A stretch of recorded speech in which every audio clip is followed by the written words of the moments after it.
Hey everybody, welcome to DroneXL Spotlight edition. This is our first episode, and today we're interviewing Philip Hurst. Philip got recently into drone flying, and he's going to share with us his experience, how he got into drone flying, the things he's learned, the drones that he's flying, and basically tell us his story with us. So thank you, Phil. Glad for joining us today. Can you tell us a little bit about yourself and how you got started in flying drones? First and foremost, hi, I want to say thank you very much for having me on here. And, I hope our stories can inspire so many other pilots to go ahead and take that plunge into this amazing, amazing sport and recreation and occupation. So my story, oh gosh, where do I even start, Haya?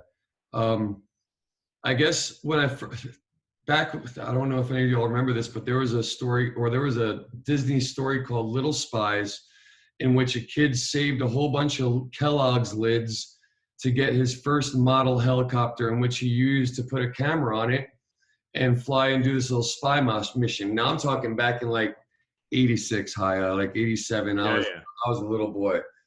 And that's when I was like, oh, helicopters are really cool. And then growing up, never really did much with it and got into architecture and was working recently in architecture. And I was in a position where we were on a site survey and we needed to inspect a roof, and the roof had been deteriorating for many, many years. And I said, man, drone technology, it'd be great to have a drone right now. It'd be amazing. I don't have to risk my employees. I can go up here and get really detailed footage and photos. I can get thermal. I can do everything from right here, one-man mission, for a fraction of the cost it would take for a professional company out here, and especially if somebody got hurt. So that's when I said, okay, boss XYZ at the time. And I was like, I would like to go ahead and possibly, see what it would look like to get into the drones with us and see if we could add this as a tool to our repertoire.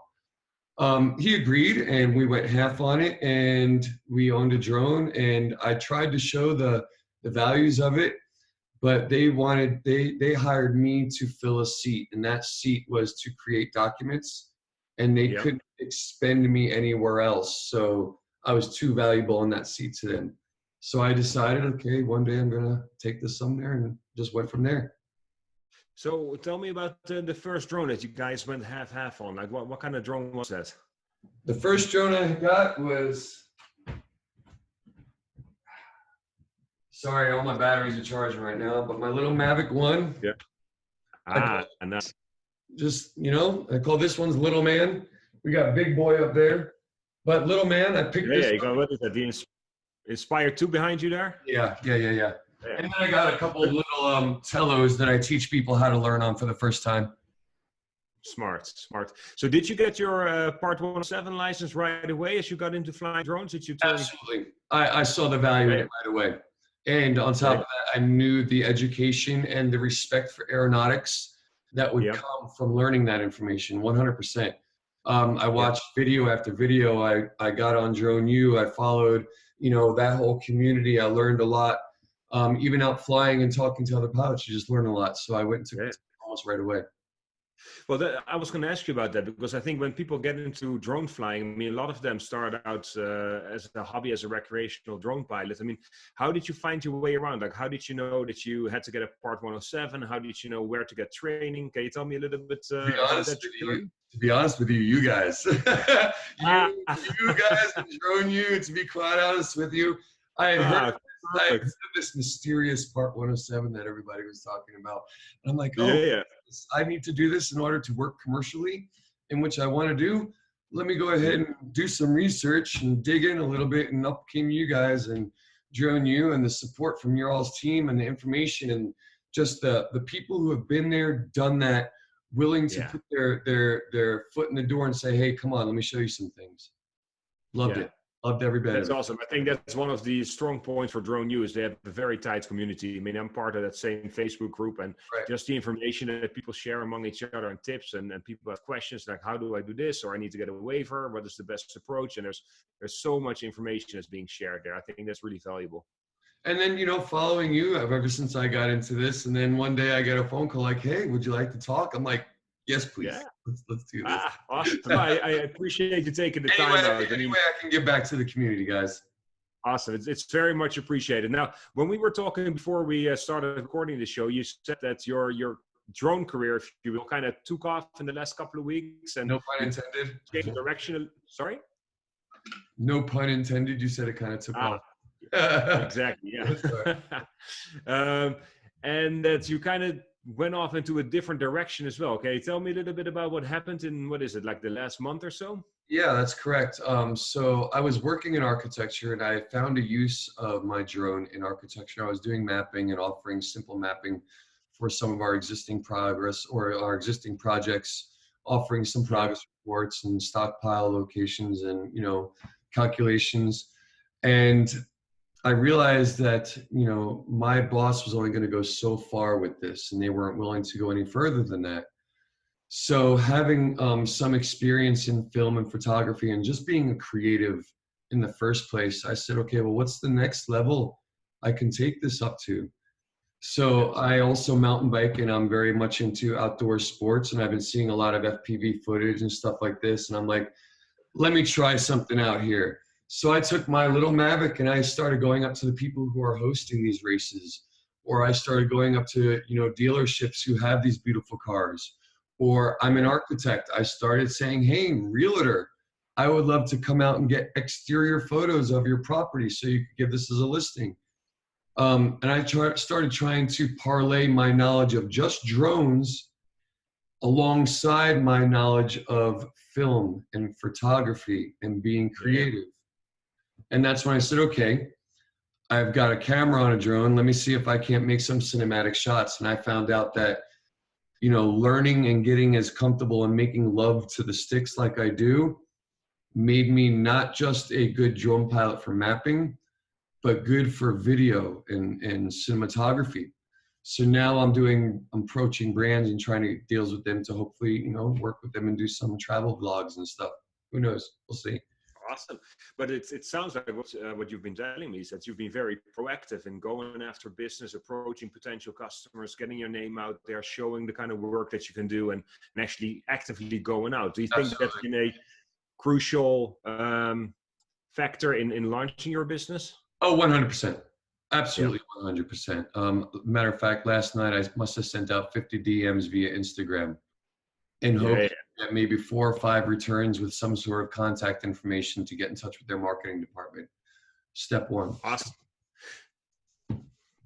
There's more. Step 2. No, there's more. I'll explain it when I figure it out. I got to cross that bridge first. So like I said, I just sent out those emails. And I did, a couple people respond like with the generic, get in touch with our affiliate program, or some people actually say, here, get in touch with Diane from our marketing department. Cool. Hello, Diane. My name is Philip Hurst. And then continue from there. I look at it like this. I'm sorry, go ahead. Sorry, go ahead. No, you go ahead. You first, man. So Instagram has been very important in order to spread your work and also to reach out to people. Social media, period, including YouTube. Yeah. I'll record something. I'll just go out. Like I've got a library, an archive just full of footage that I can go ahead and put together in any format I want and just go ahead and show it off and sprinkle it into a vlog I do. And now go ahead and link that vlog. Hey, and put the thumbnail on Instagram. Say the link to this thumbnail is in my bio, and that's the link to my YouTube. And YouTube has my tutorials, or a little bit more about me as a filmographer on there. And I'm just promoting myself in any way I can and not giving up until I'm done. Do you have a website to promote your work as well, or is it mostly social media? I don't have a website yet. I made some very I'm new at this whole business thing. So I went ahead and did G Suite and got the Google email. And then when I tried to connect it to Squarespace, it says you can't use this because it's too new. And then I disconnected it. And now I can't connect it to because it says that domain name is taken. And I'm like, So I'm at like a little hold on the website, but I know it's important. But right now, word of mouth is working for me. Yeah, and it sounds like word of mouth and using social media at least it's been enough to get your career started. At least a little start, correct. Yeah. Awesome. So you went from a DJI Mavic, the DJI Mavic Pro, straight to the Inspire 2. Yeah. Yeah, nice move. So, tell me about that drone, and tell me about how that flies differently, and whether you had any, let's say, initial fears flying such a larger and expensive drone, and also the kind of camera and lenses that you use on that one. Okay, so I picked this up used because I am balling on a budget over here. Yeah. I got a great deal on it. It came with the X5. It came with the 15 millimeter, 3 batteries, the Pelican case.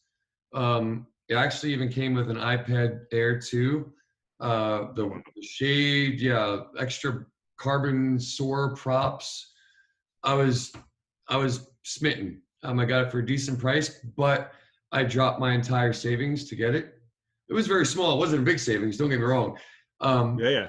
Yeah, but as soon as I got it, I knew I was gonna do what I was gonna do with it. I had already kind of mastered flight and cinematography or just smooth stick movement, and I already knew that the stick movements were going to be exactly the same, just a little bit more power. And I'm the kind of guy that goes into my sticks and adjusts sensitivity depending on my style of flying I'm choosing to do that day. If I'm tracking sports cars, I'm going to have different sensitivity on my sticks than if I'm flying cinematically. Yeah. So I went into that from out of the box settings. I set everything out of the box just because I wanted to see how it flew out of the box. This way I knew how to calibrate it. Awesome. Yeah. I mean, an Inspire, of course, is a much heavier drone, so the flight characteristics are quite a bit different than, let's say, flying a Mavic. Yeah. Correct. And when you hit the stick, it takes a little bit longer to stop. You know, if I let off the stick, you gotta account for that little extra drift that's gonna happen. It's gonna happen. I almost took my head off, not realizing it was gonna happen. I came full speed, no sensors, like, let's do this. Yeah. So it was a fun day. It was a good time. Awesome. So your career really kind of took off recently.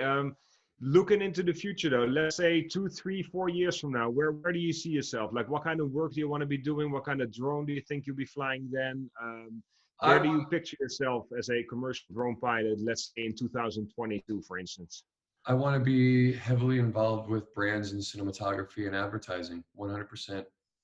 And to me, drones are great, 100%. They're great. But for somebody like me, being a videographer and filmographer, it's a tool. Because for me, it replaces a dolly, an arc dolly, a crane, a jib, a helicopter, a stabilizer if I need to on the fly. And how many of those tools how long do each one of those take to set up? And how many men does it take to have on set to learn how to use one of those things? I can do it with a bird. Yeah. Yeah. So when you look at the Inspire 2, like 2 years, 3 years from now, what kind of features do you want on that drone that you currently are missing? Like different camera, different sensor, different lenses? Do you want the drone to behave differently? Like, where would you like to see that develop? That's a good question. I've never thought about that. To be honest, like where I'd like to see the Inspire go, longer flight time would be nice. Yeah. Okay. Really, I'm for what I do, I'm sitting with it. I don't require much. I love the way it flies. I love the video it captures. I love what I'm able to do with it. I love where I'm able to put it. I haven't run into any limitations on it just yet. I also have the X4 camera, so I use that for my mapping. So you're good to go pretty much. Yeah, I mean, I would love to have a FLIR, and I would love to have, LiDAR, 100%. I can do that. I just have to up my camera game. So for now, you're still pretty much. I'm good with what I got for right now. Make it work, man. But I'd love to get into heavy lifters. Yeah, I can imagine. I'd love to do some load carriers and have somebody operating a camera while I'm piloting, for sure. Yeah, I think that's splitting, let's say, piloting the drone and the second person being able to shoot the video. I think that gives you a lot of freedom to be more creative and not worry so much about where the drone is and what direction it's heading. But now you can focus on heading. As long as you have a good pilot. You have to have a good pilot. I don't care how good your camera skills are. If your pilot doesn't understand the cinematic movements, it's not going to work. No. Yeah. Last question I have for you before we wrap this up is, if people are watching this interview and are not yet a commercial drone pilot, but they're flying as a recreational pilot, if for them it's right now a hobby, but they're considering to become a commercial drone pilot, what advice would you have for them? What was the last part? What kind of advice? Like, yeah. Advice. Oh gosh. Fly often. One. Yeah. Learn your machine and learn how it's going to act under certain situations. That will also, and don't be afraid to be scared. Those nerves are good. Those nerves are going to keep you out of a lot of trouble. And then take that feeling and learn why you are nervous. And that is going to be taught by the things you should be aware of in the aeronautical skills test. You're going to learn, just go out and look for all different types. Just search Part 107, search Drone U, follow you. You guys talk about it quite often, and resources to go to and find. I did a lot of internet research, and while I was at work, I literally just let YouTube videos play in the background while I listened to the information get beat into my head. And then I'll go out and practice that. And then third, talk about it. Help educate others. This is another way of embedding this same, not only knowledge, but practice of said knowledge into your skill set. Yeah, I think the last one is really good as well, that you want to be able to share that information. And I think what's different now from when you and I were growing up and going to school, I mean, now you have all the information on the internet. So you can either go to websites, you can go to forums, you can watch those YouTube videos. I mean, there's so much out there that I don't think it's ever been easier to launch a new career. I mean, it doesn't even have to be a drone pilot, but anything. I really don't know what I'm doing, but it's working. So like, if I can do it, y'all can do it for real. There you go. Awesome. Well, thank you so much for sharing all that information with us today. I'll be sure to put in the description links to your social media, your Instagram account, and all that stuff, so that people can follow you and then look up your work. So again, thank you very much for sharing. For all the people who are watching this video, if you would like to be featured on DroneXL on our Spotlight series, with or without the video, but at least a short interview, then be sure to use our sign-up form on dronexl.co. That's where we capture all the information. Then we'll reach out to guys and schedule something like what we're doing here with Phil today. And we would love to hear your story too. If you like these kind of videos, make sure that you like and subscribe to our channel and share it to other people who are into the drone business, and then we'll spread this information. And the more people we are able to educate, the better it's going to be for all of us in the end. So thank you again, Phil, and I hope to be flying with you soon. Hey, we'll take care, man. Take care, guys.